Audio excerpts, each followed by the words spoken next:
Hello everyone. So আজ আমি তোমাদের সাথে শেয়ার করব জামাই ষষ্ঠীর ব্লগ।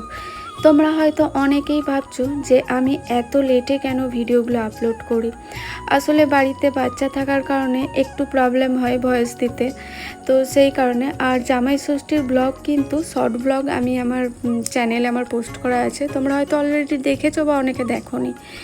তো দেখো, আমি বাপের বাড়িতে যাইনি এই বছরটা, শ্বশুর বাড়িতেই আছি। আর অনেক অভিজ্ঞতা আমার জীবনে, মানে অনেক কিছু শিখেছি। আসলে বাপের বাড়িতে যখন থাকি আমার মা সব কিছু করে বাড়িতে, ষষ্ঠী পাতা সমস্ত কিছু, তো সেইগুলো তো আমার জানা, মানে আমি খুব একটা জানতাম না। তো নিজে না করলে সেই জিনিসগুলো জানা হয় না, তো এটা তো সবাই জানো।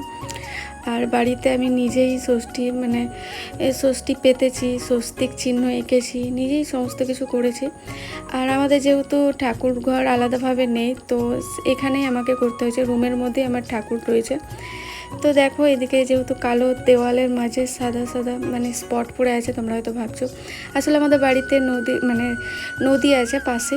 তো সেখানকার জল এসে, মানে পুরো জল যখন আমাদের বৃষ্টি হয় তখন জল জমা হয়ে এই যে নোনা হয়ে গেছে, দেওয়ালগুলো পুরো নোনা জল ঢুকে এরকম হয়ে গেছে।